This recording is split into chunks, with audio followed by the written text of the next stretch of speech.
BCB যেন এক সন্দেহময় জায়গা। এখানে যা হয় সবকিছু নিয়েই থাকে প্রতি পদে পদে আলোচনা সমালোচনা। বিসিবির প্রতিটি পদক্ষেপেই প্রতিটি ভুল যেন সবার চোখেই ভাসে।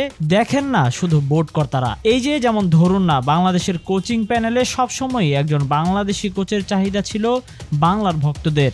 সে আশাই পূরণ হয়েছে ফারুক আহমেদ বিসিবি সভাপতি হওয়ার পর। যদিও এর আগেও আলোচনা হয়েছিল যে বাংলাদেশের কোচিং প্যানেলে বাংলাদেশি কেউ যুক্ত হবেন, তবে সেটা হয়েছে ফারুক আহমেদের বোর্ডের নেতৃত্বে। বাংলাদেশ দলের সহকারী কোচ হিসেবে ওয়েস্ট ইন্ডিজ সফর থেকেই দলের সাথে কাজ করে যাচ্ছেন সাকিব তামিমদের গুরু সালাউদ্দিন আহমেদ।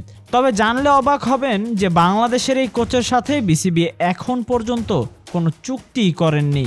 জাতীয় দলের কোচিং স্টাফ নিয়োগের দায়িত্বটা বিসিবি বস ফারুক আহমেদের থেকে নিজের কাঁধেই নেন ক্রিকেট পরিচালনা বিভাগের চেয়ারম্যান হিসেবে দায়িত্বরত নাজমুল আবেদিন ফাহিম। ক্রিকেট পরিচালনা বিভাগের একজন চেয়ারম্যান হিসেবে নাজমুল আবেদিন ফাহিমের কাঁধে এই দায়িত্বই থাকার কথা, তাই সে দায়িত্ব নিজেই পালন করছেন তিনি। তবে সঠিকভাবে পালন করতে পারছেন তো তিনি? প্রশ্ন যেন রয়েই যায়।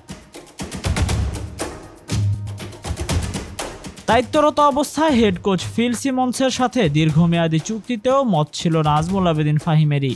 তবে কোনো এক অজানা কারণে এখনও বিসিবি থেকে নিয়োগ পদই পাননি সিনিয়র সহকারী কোচ সালাউদ্দিন আহমেদ। 2027 সালের 30 নভেম্বর পর্যন্ত সালাউদ্দিনের সাথে চুক্তির কথা হয়েছে বলে জানা যায়, অথচ সালাউদ্দিনের নিয়োগ সম্পন্ন হওয়ার কথা ছিল জিম্বাবুয়ে সিরিজের আগে, কিন্তু এখনও তা হচ্ছে না। এ ব্যাপারে তাদের বক্তব্য, চুক্তি ছাড়া কি কেউ কাজ করতে পারে? চুক্তি হয়েছে বলেই কাজ করছে। এ ব্যাপারে উঠে এসেছে আরও ভিন্ন মতামত। বোর্ডের অন্য একটি সূত্র বলছে সালাউদ্দিনের নিয়োগের বিষয়টি নীতিগতভাবে চূড়ান্ত হয়েই আছে। সামনেই পাকিস্তান সফর, তারপর আবার দেশের মাটিতেই আসবে ভারত। কি হবে বিসিবির অদূর ভবিষ্যতে তা জানা যাবে সময়ের বাঁধ ফুরলেই। Tahsin Ahmed, BD archive.